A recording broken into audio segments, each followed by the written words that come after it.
I had put forth a proposal with other people that there could be a federal definition of organic, and that would have been enough, rather than a program run by the Department of Agribusiness, Yes. which didn't want it.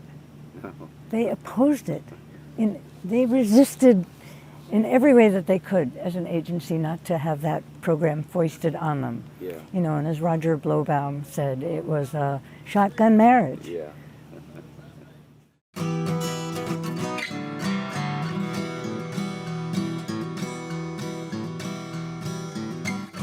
Welcome to the Real Organic Podcast. I'm Lindley Dixon, co-director of the Real Organic Project. We're a grassroots, farmer-led movement with an add-on organic food label to distinguish organic crops grown in healthy soils and organic livestock raised on well-managed pasture. You just heard from Liz Henderson, a longtime organic farmer and activist who was involved in the earliest days of NOFA, the Northeast Organic Farming Movement. She also was an early pioneer of the CSA movement, which is community-supported agriculture.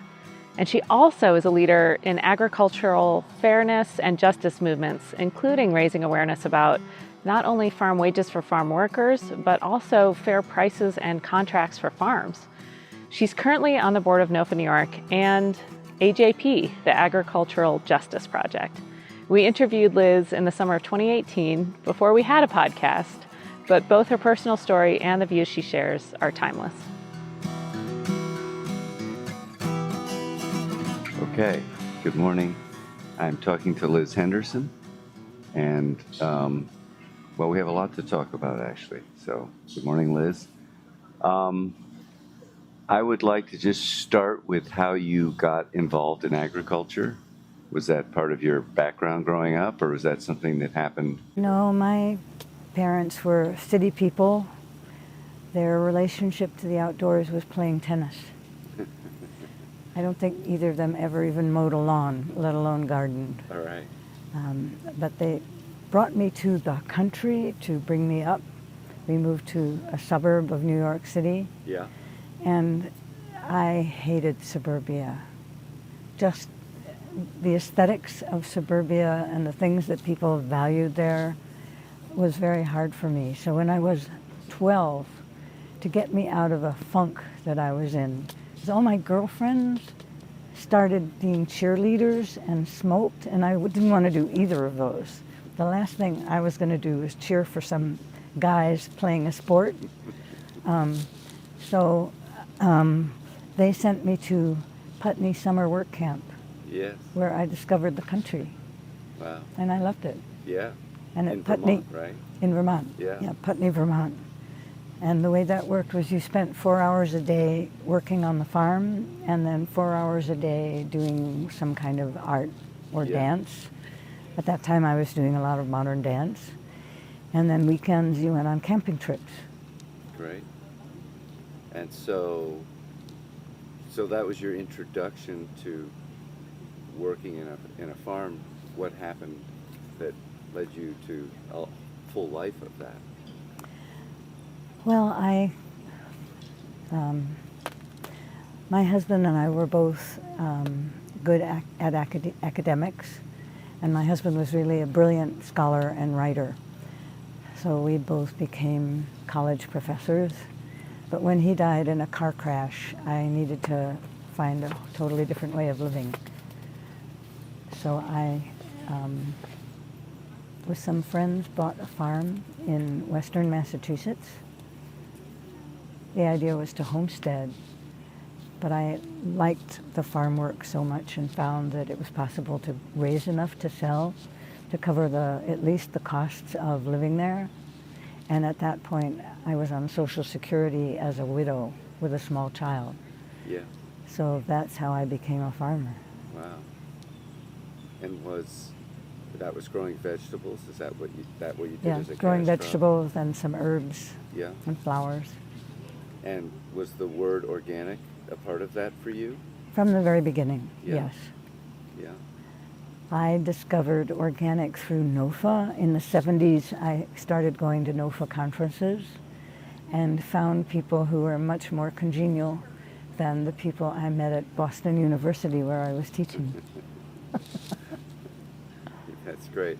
So NOFA was already existed by the time that you started, but it was a much younger organization. Right. And I believe that you were involved in starting the Massachusetts chapter. Right. In the early 80s, maybe it was 1982, NOFA decided that there were enough people in the different states that it was time to create state chapters. Yes. So I was one of the people who started NOFA in Massachusetts. And since I was 40, I considered myself old enough to be the president of something. So I was the founding president. Great. Great. But I had wonderful people that I was working with, like Judy Gillen and Miranda Smith. People from the Audubon Society were very supportive. Yeah. Drumlin Farm. Yeah. And then somewhere in there you moved to New York. Is that right? Right. Yeah. After 10 years of farming in Massachusetts, I moved to a farm in Wayne County, New York, to be partners at Rose Valley Farm. Yes. And that was quite a shock, moving from Franklin County, Massachusetts to Wayne County, New York. Because in Franklin County, just about every third person is a craftsperson or an artist or someone involved in alternative living of some kind, homesteaders, farmers. Wayne County is the beginning of the Midwest Yeah. in many ways. Yeah. And it's a big farming county. Yeah.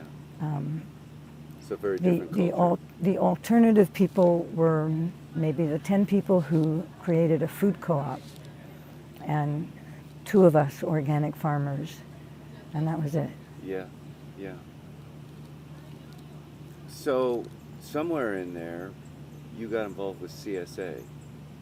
I think you were one of the pioneers of CSA Right. in the Northeast or in America. Well, in Wayne County, in the 1988-89, when I first moved there, marketing of organic, you could sell to some of the food co-ops. There were farmers markets, but in Wayne County, the farmers market, if you sold $100 in a morning, you were doing well. Yeah. And the Ithaca Farmers Market, where you could sell $1,000 worth, was not open to people from Wayne County, only Tompkins County. Yeah. So we were looking for other ways of supporting the farm. And I knew Robin Van En and heard about CSA, so that seemed like a good idea.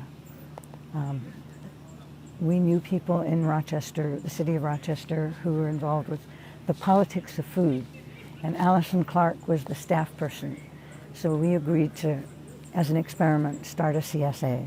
No one had ever heard of anything like that. Yeah. This was like 1988. Yes, the winter of 1988-89. So the first CSAs were in 1986 in this country. Yeah. Robin Van En's farm, Indian Line, and Temple Wilton Farm. And Where those were those two CSAs are still going. Indian Line is in Massachusetts, and Temple Wilton is in New Hampshire. Yeah. Yeah. So it was a Northeast phenomenon, and Right. you were like the third.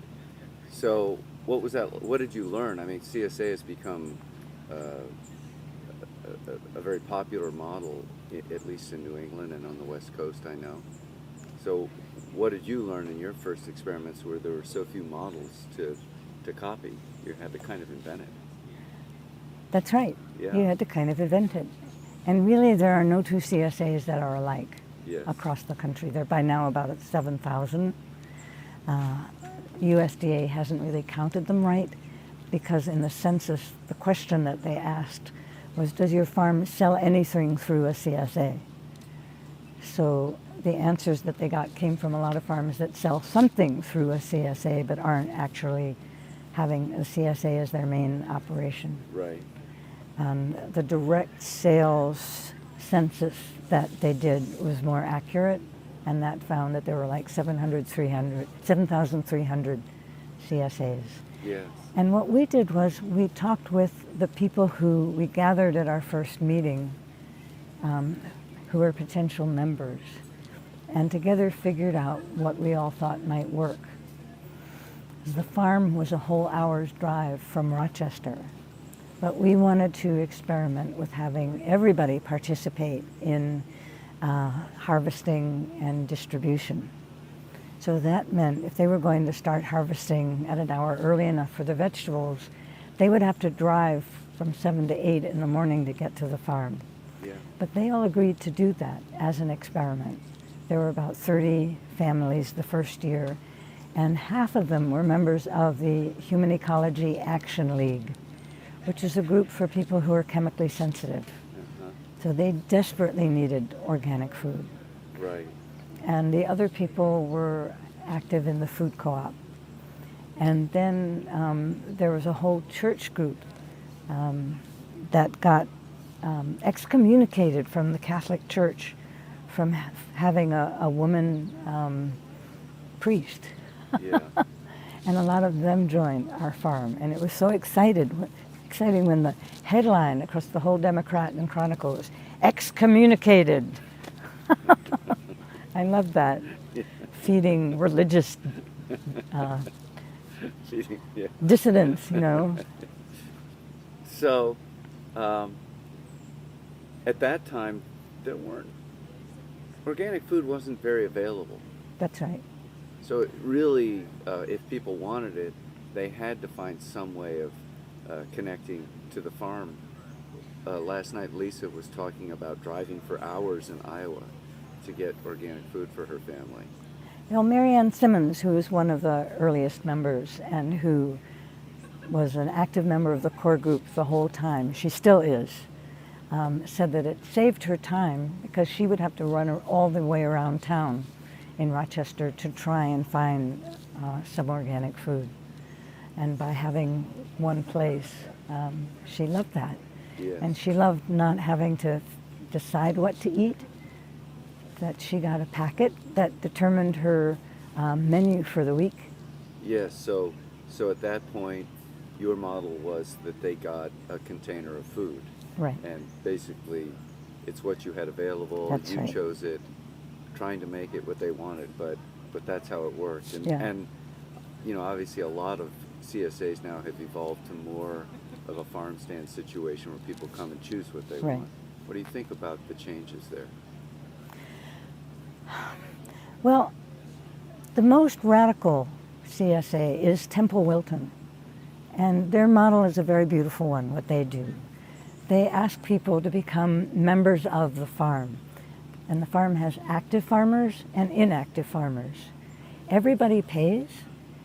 They work up the farm budget for the year, and people make bids as to how much they can afford to contribute, and that's how much they pay. If it all adds up, that's it. If it doesn't add up, they ask people to revise their bids a little bit.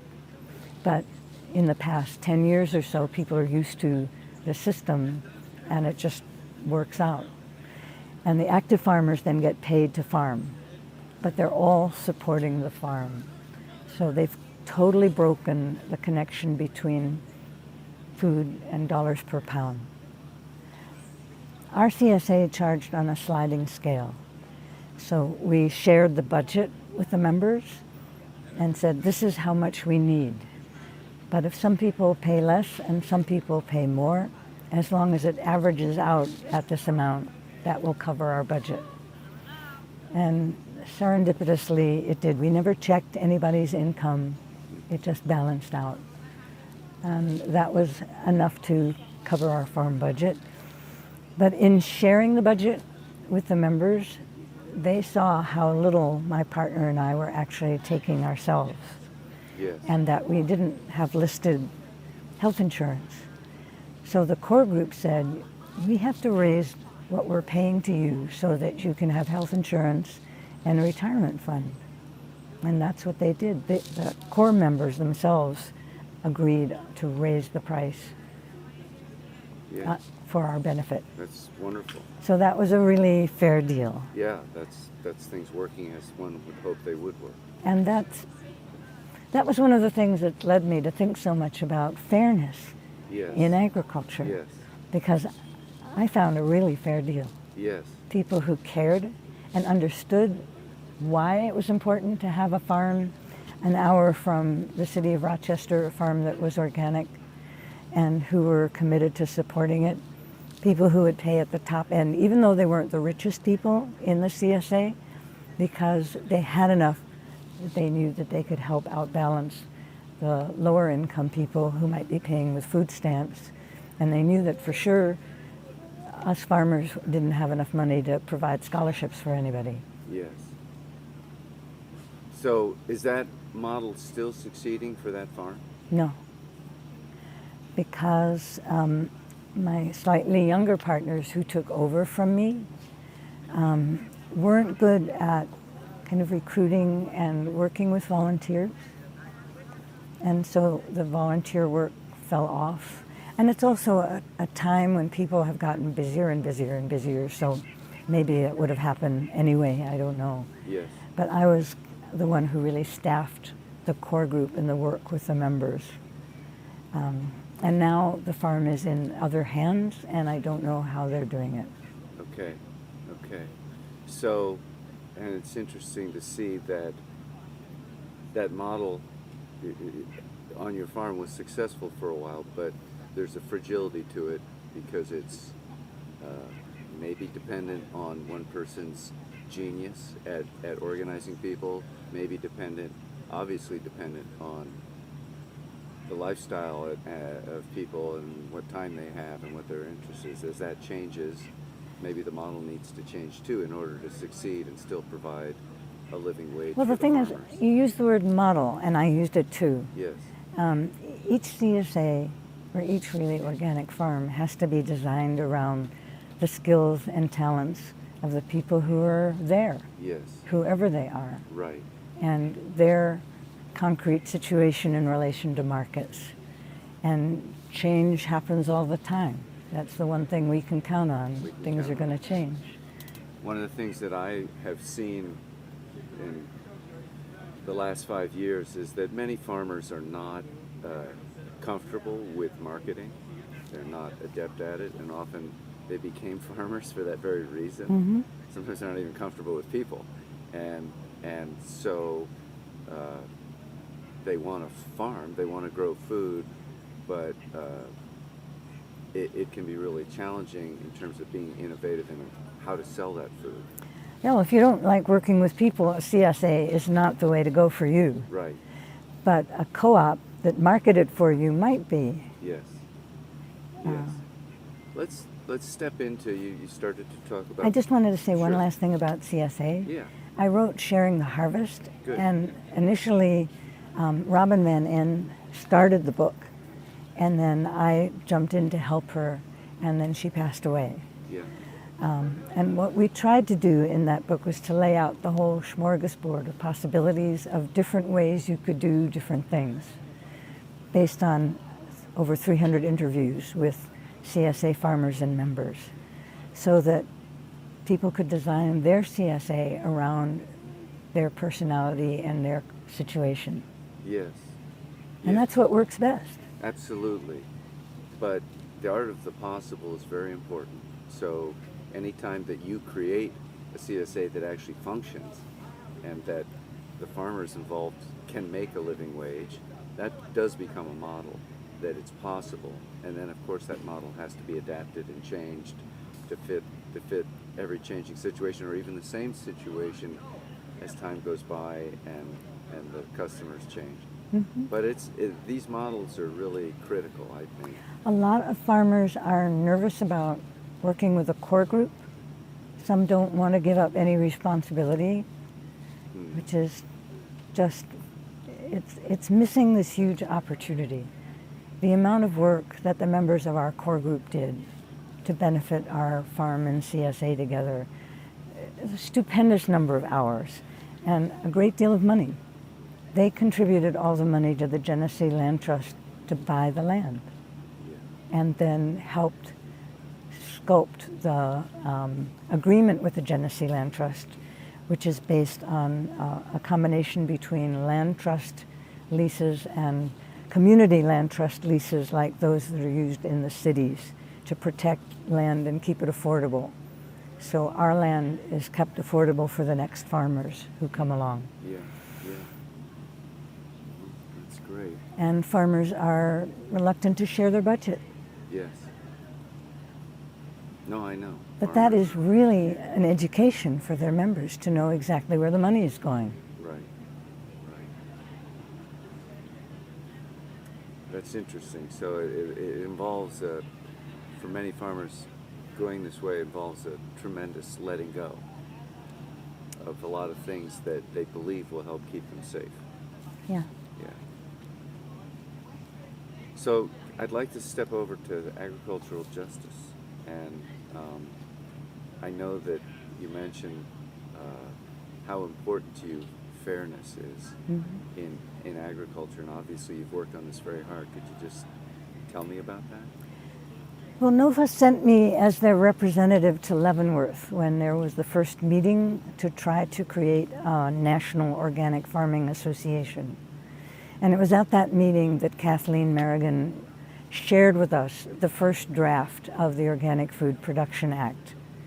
And her first version would have put certification in the hands of state departments of agriculture and a bunch of other things that would have wiped out the NOFAs, basically, and made it extremely difficult for smaller scale farms. So the group of us who are working on OFAC, which was the Organic Farmers Association's council, really got detract from the work that we wanted to do building the capacity of small organic farming associations around the country. And we concentrated on improving the language of the Organic Food Production Act. Yes. And the summer of 1990 was one of the hardest summers of my life because the OFAC board would have these 3 and 4 hour conference calls discussing the language of the legislation. Yes. And none of us knew really how things could get done in Washington or what the ramifications of this legislation were going to be. We had no experience with this. So it made me terribly, terribly anxious doing that. Yes. It was not fun. Did you, I know I have read you writing that you weren't happy, at the very least you were ambivalent about the fact that the Organic Food Production Act existed at all, and yet once it was passed you felt it was really important to be involved in the process Right. and make it as good as it could be. Right. Is that accurate? That's accurate. That's exactly right. Yeah. So I guess And one- I had put forth a proposal with other people that there could be a federal definition of organic, and that would have been enough, rather than a program run by the Department of Agribusiness, Yes. which didn't want it. No. They opposed it. They resisted in every way that they could as an agency not to have that program foisted on them. Yeah. You know, and as Roger Blowbaum said, it was a shotgun marriage. Yeah. So when you were working with this group to try and make the Organic Food Production Act as positive as you could, did you have some sense that you were inviting the fox into the chicken house, or Yes. or you felt like the fox was already in the chicken house, Yeah. and you needed to see if you could feed it kibble to leave the chickens alone? More like that, yeah. Create a little nest that would be at least a little safer for our Northeast organic farms and Yes. our certification programs. Right. In New York State, I mean, it just would not have been possible to have the Department of Agriculture in New York State run organic certification. At that time, the Commissioner of Agriculture was going around talking about how organic was just a total fraud. Yes. Right. It's not who you want to have administering. And then, you know, one of the parts that in the early days of NOFA, I mean, I got my start in certification stuff. When we started our Massachusetts chapter, we also started a certification program in Massachusetts because there was fraud in the marketplace. And we had these really exciting sessions where farmers and people who wanted to eat our food hashed out together the standards that we would have for our organic program. It was a highly participatory, and negotiating process, listening to one another. There were many consumers who wanted no chemicals at all, no botanicals, no pesticides. And we had to say to them, well, we need a few. We just don't see that we can function yet without them. Yes. We'll try and learn enough to cut back as we can. There were, other things that were hotly debated and discussed for many, many, many hours. I wrote comments to USDA saying, what about fairness? And there were several other people writing comments like that. Their answer in their reply to comments was, this isn't in our purview. Yes. So that's when we started working on what became the Agricultural Justice Project. And the people who worked on it were Richard Mandelbaum, representing the CATA, the Farm Worker Support Committee, Comité de Apoyo a los Trabajadores Agrícolas, in my limping Spanish, Michael Sly from Rural Advancement Foundation International, RAFI USA, Marty Mesh from Florida Organic Growers, and me. So it was really 3 farmers and a farm worker representative. And everything that we wrote was vetted with the board of CATA, who were all farm workers at that time. And we worked out what would be a fair deal on the farm. What were standards that would be fair to the farm workers that were possible? And in the farm selling to its first market, what would be a fair deal? So, I have read those standards, not recently, but I definitely have looked at them a lot. One thing that seems challenging to me is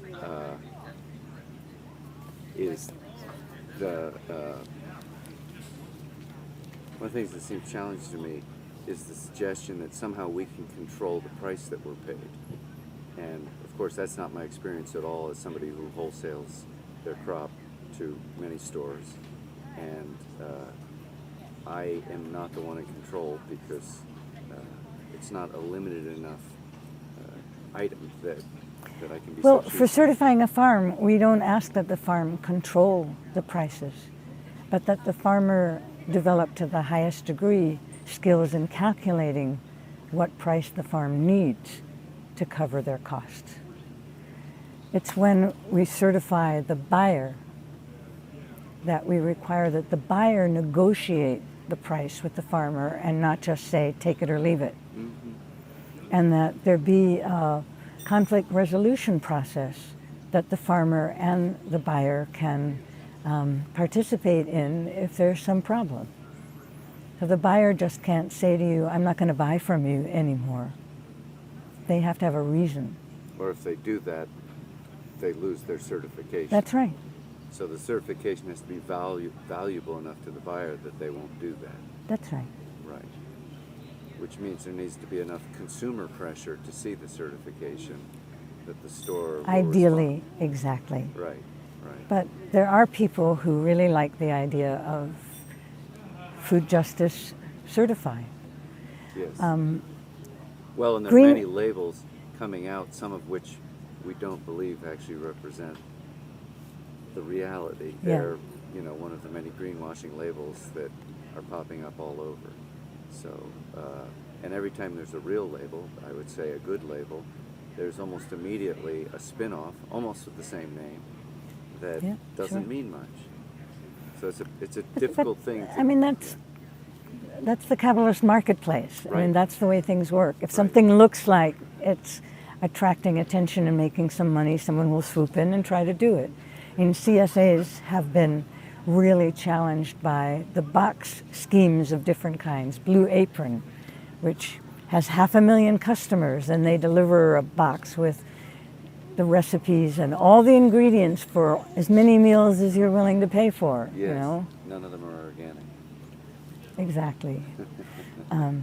It was interesting. A woman who works for Blue Apron came to our domestic fair trade session Friday morning, and her job is just to write the recipes. But she worked for them before and after it became publicly traded. So once they expanded their practices got way worse when the bottom line became the top line. Yes. You know. Yeah. Yeah.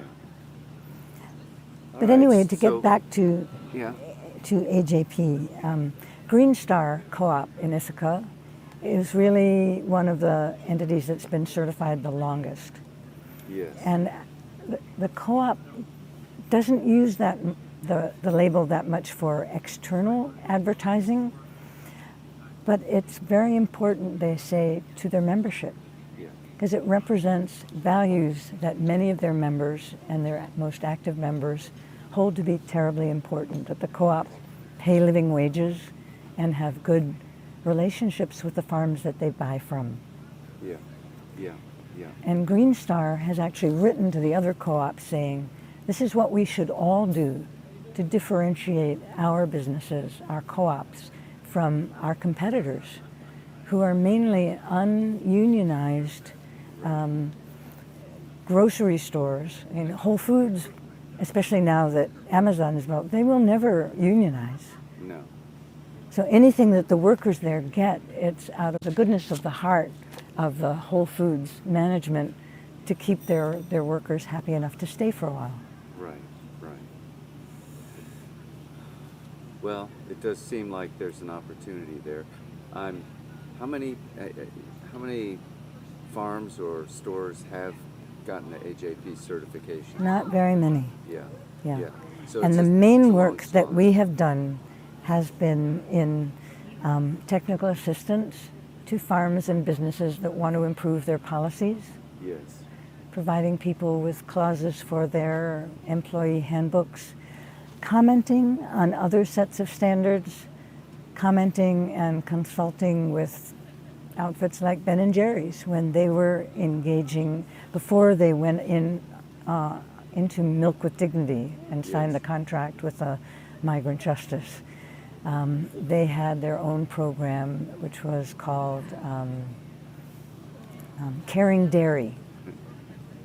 And initially that had no component for better working conditions on the farms that they were Yes. buying for. Yes. So they asked us to look at what they were doing and give them some advice. And they asked us to do that in confidence. And then when Migrant Justice came after them and said, we want you to sign a contract for us, Ben & Jerry's publicly said, oh, but we're already talking to the Agricultural Justice Project. Yeah. So they blew the thing, so then we could talk about it publicly, because they Yes. already had. Yeah. Yeah.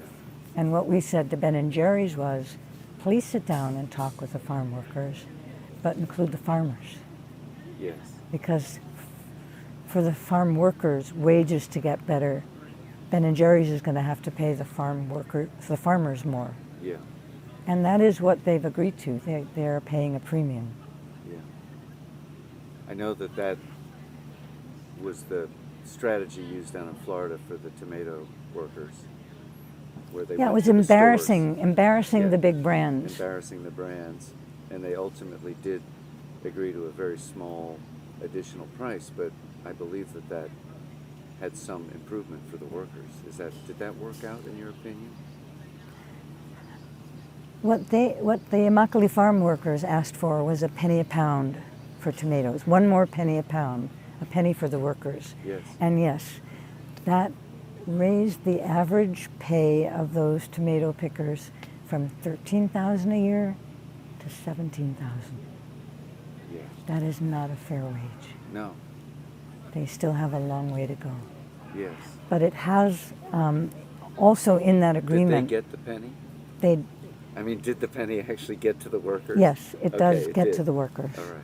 But it was a big fight to make that happen. And it really needs to go And- up by 4 cents a pound. And the Agricultural Justice Project was involved in that too. Yes. Through our contacts with farmers in Florida, we got one to break from all the others and agree to the penny. And then the others gave in. Yeah. But what the farmers have to do in that deal is sign on a code of conduct. And the workers are trained by the Immokalee farm workers in their rights, and there's a 24-hour call line in case they have some complaint. And they have investigated several thousand complaints from workers. And if a farm is really not a good player, if they have a supervisor who is abusing some of the lady pickers behind a bush, that farm will be cut off from participating in the marketing. So that's a really heavy and effective pressure to apply to those farms. But those are farms whose practices, Dave, were in the cesspool. They were stealing wages, contaminating their workers, treating their workers like slaves virtually. Yeah, yeah. And subjecting them to work that's the same thing over and over. I don't know if you saw the film that they made, but they spend 12, sometimes 14 hours filling baskets with unripe tomatoes. They fill the basket, they bring it to the truck, it gets dumped in the truck, and then they run out and fill another basket. So the Immokalee farm workers got the agreement that you didn't have to heat the baskets, you could fill them level. But these are tomatoes that you can dump into a truck, you know? So it's not quality food, and it's work that wears out people's bodies. The average age of life expectancy of these farm workers between the chemicals and the back-breaking work is 49 years. So obviously the methods that you would use with farms like that and the businesses that buy from them could be different from the methods we use in persuading organic farms to improve their practices. Yes.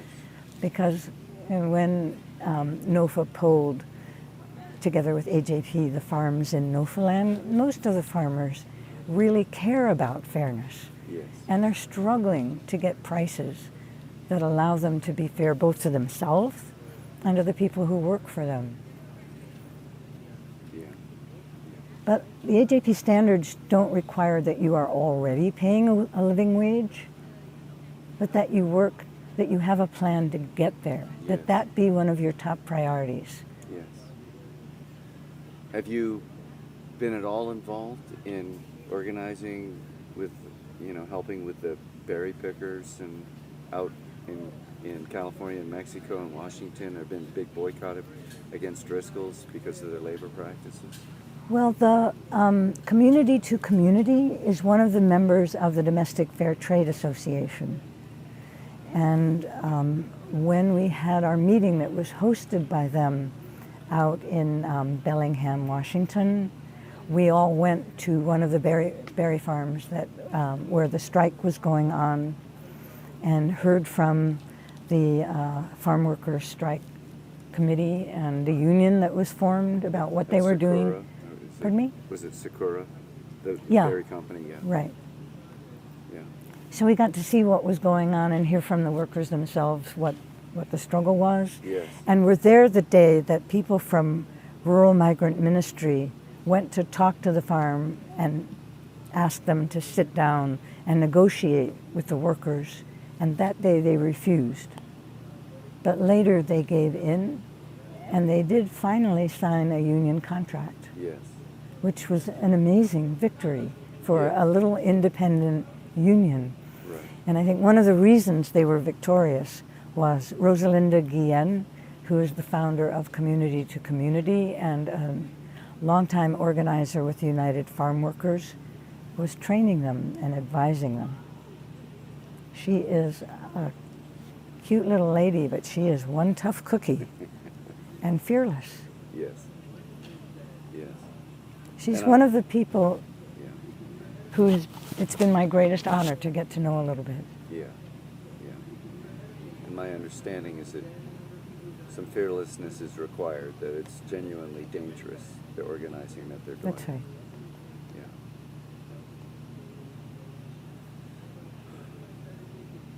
Well, we could talk 2 days about this, and it's important, very important conversation. But I would like to go over to some of your thoughts.